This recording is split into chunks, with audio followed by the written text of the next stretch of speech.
Votre grand journal du soir sur Europe 1, Mathieu Béliard. Bonsoir Sonia Mabrouk. Bonsoir Mathieu, bonsoir à tous. Votre invité est un ancien ministre, Thierry Mariani, qui est candidat sur la liste du Rassemblement national aux élections européennes.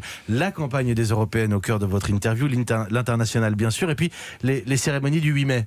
Bonsoir Thierry Mariani. Bonsoir. C'est toujours une parenthèse, une courte parenthèse, ces cérémonies de commémoration comme celle du 8 mai, une parenthèse qui rassemble un temps en tous les cas. Est-ce que vous en convenez ? Oui, mais vous savez, à force d'avoir des parenthèses, des grands débats, on finit par ne pas avoir de campagne électorale. Donc oui, la parenthèse, on est tous d'accord pour célébrer le 8 mai, le sacrifice bien sûr de nos soldats pendant la Deuxième Guerre mondiale. Mais la campagne, hélas, doit aussi continuer. On a l'impression plutôt qu'on est en campagne permanente. Est-ce que ce n'est pas le cas avec Emmanuel Macron qui s'implique justement ? Il est venu en soutien de la tête de liste Nathalie Loiseau. Il en fait donc un scrutin national de fait ? Mais c'est sa faute. Je veux dire, il nous a vendu pendant sa campagne électorale qu'il allait être demain le champion de l'Europe. Qu'on allait entendre, il allait refaire l'Europe. Souvenez-vous de son discours de la Sorbonne que tout le monde a oublié. Sa lettre à tous les chefs d'État ou citoyens européens. Et donc aujourd'hui, il est devant le mur, quoi. À force de reculer, franchement, ils viennent juste de présenter leur programme. Il reste 18 jours de campagne. Donc Macron, quoi qu'il arrive, est obligé de s'engager. Oui, expliquez-moi Thierry Mariani. Quand il ne s'implique pas, on dit regardez, il ne s'intéresse pas à la campagne et à l'Europe. Et quand il s'implique, on dit regardez, le président qui s'implique, c'est un scrutin qui devient national. Ah non, mais moi je veux qu'il s'implique. De toute façon, il faut qu'il soit cohérent. Son grand projet, c'était l'Europe. Voilà. Ensuite, soyons clairs, il a choisi Nathalie Loiseau, c'est son choix. Chacun a compris que n'importe comment, c'est pour lui l'occasion de se rebooster. Et puis soyons clairs, le 26 mai, si la liste de Madame Loiseau est en tête, tous les commentateurs diront vous voyez, Monsieur Macron peut repartir, il a à nouveau la confiance des Français, etc. Si sa liste arrive seconde, eh bien tout le monde dira finalement c'est un désaveu. Vraiment, ce n'est que les commentateurs qui vont dire cela. Est-ce que c'est pas vous qui en faites un référendum contre Emmanuel Macron ? Les politiques sont aussi des commentateurs, mais c'est évident que le 26 mai ce sera stop ou encore à Monsieur Macron. Stop ou encore à une certaine conception de l'Europe. J'espère stop à la conception de Monsieur Juncker et stop à Macron à ce niveau de la politique nationale. Demain, la tête de liste La République En Marche, que vous avez cité, Nathalie Loiseau, va rendre hommage à Simone Veil au Panthéon. Je précise que Jean Veil, fils de Simone Veil, fait partie de la liste de la majorité. Qu'est-ce que vous pensez, parce qu'on parle beaucoup, il parle beaucoup et évoque beaucoup Simone Veil en ce moment. Écoutez, ça fait un peu récupération. Voilà, je crois qu'il y a des personnalités qui font partie du patrimoine national. Je pense à De Gaulle, je pense même à Mitterrand que j'ai combattu, à Simone Veil, voilà. Donc même si son fils dit que le projet de La République En Marche est le plus adéquat pour porter les valeurs qu'incarnait sa mère. Difficile d'accuser son fils de récupération. Moi, je fais jamais parler les personnes mortes. Voilà, qu'après j'ai tout le respect pour son fils. Écoutez, l'action de Simone Veil, aujourd'hui, elle appartient à l'histoire, elle appartient à la France. Je crois qu'elle appartient plus à la politique. Pourquoi cette campagne des européennes, Thierry Mariani, au-delà du fait que chaque campagne des européennes elle est un peu poussive, pourquoi celle-ci ne décolle pas du tout ? C'est un électrocardiogramme plat. Est-ce que ce n'est pas votre faute collective ? Ah non, écoutez, elle décolle pas. Peu. Non, pas du tout. Moi, les débats ne sont pas passionnants. Mais non, je vous permets de nouveau rappeler qu'on a commencé notre campagne à la Mutualité le 18 janvier, si ma mémoire est bonne. Moi, j'en suis à 27 meetings et réunions en province. J'étais hier à Valence, je serai demain à Vaison-la-Romaine. Voilà, et donc nous, on fait campagne.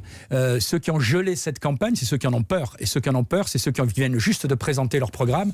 Chacun a bien compris qu'aujourd'hui, chez La République En Marche, avec le choix de Madame Loiseau et son programme, où vraiment on a l'impression que le vide a rejoint le néant. On va en parler.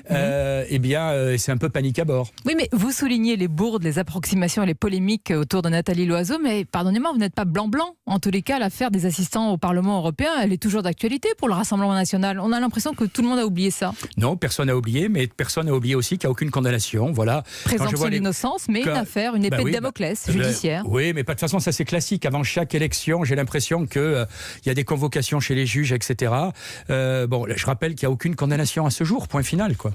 Le programme justement de La République En Marche a été dévoilé. Il est question de justice sociale, fiscale et d'un chiffre quand même, et pas n'importe quel chiffre, 1 000 milliards d'euros qui seraient investis pour la transition écologique. Alors pas beaucoup de détails pour le moment. Qu'est-ce qui vous inspire ce chiffre ? Écoutez, d'abord, quand on arrive à un programme en disant j'ai 79, 127, 427 propositions, c'est souvent par l'abondance cacher le vide. Il n'y a pas d'idée générale, il n'y a pas de grand souffle. Alors le grand souffle, si j'ai bien compris, qu'on veut essayer de créer avec l'illusion d'un grand chiffre, c'est 100 milliards d'investissements pour la transition écologique.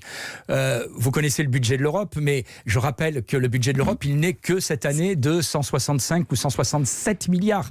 Donc quand vos auditeurs entendent 1000 milliards alors qu'on a un budget de 165, 167 milliards par an, chacun a compris que c'est grotesque, c'est un effet d'annonce. Ou alors, il faut tout arrêter pendant 8 ans, plus de politique agricole commune, par exemple, voilà. Donc on est dans une campagne de communication.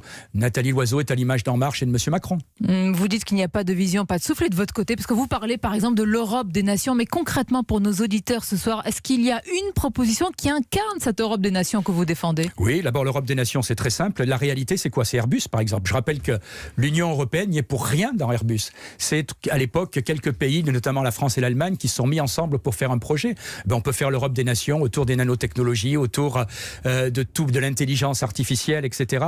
Parce qu'on sait très bien qu'à 28, c'est devenu quasiment impossible.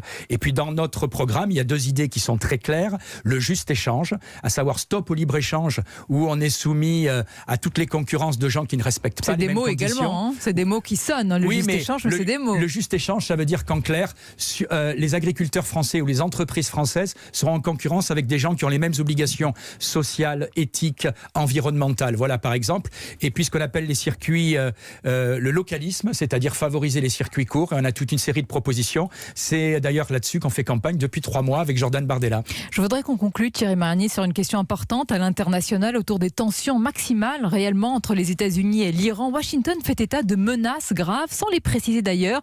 Ils craignent, disent-ils, des attaques contre leurs troupes en Irak et en Syrie. Est-ce que ces menaces sont avérées? Parce qu'on a en tête évidemment ce qui s'est passé avec l'Irak et les armes de destruction massive, mais est-ce que ces menaces-là, il faut les prendre au sérieux? Franchement, chacun sait très bien que l'Iran est pas en état d'attaquer les États-Unis et les troupes américaines. Voilà.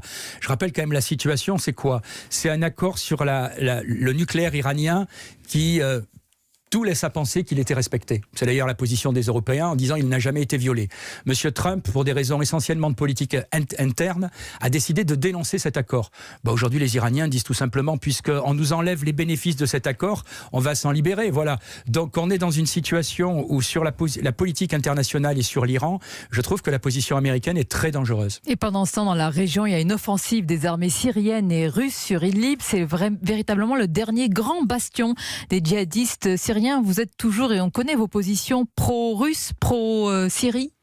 Moi, je suis antiterroriste. C'est-à-dire, j'espère que l'armée syrienne et l'armée russe vont en finir avec ce bastion des 30 000 terroristes. Excusez-moi, il y a un moment, il faut rappeler que ceux qui sont là, à Idlib, c'est ceux qui ont été déménagés de poche en poche. Donc, soyons clairs, ou on les récupère, ou on les élimine. Et rappelez aussi quel bilan une fois que ce bastion sera justement... Le bilan sera hélas le même qu'à Raqqa ou à Mossoul, c'est-à-dire qu'à chaque fois, on sait que ces terroristes se renferment dans des poches où les civils servent en otage. Voilà, la situation est simple. Est-ce qu'on veut récupérer les terroristes en France? Les Turcs qui les ont armés ne veulent pas les récupérer.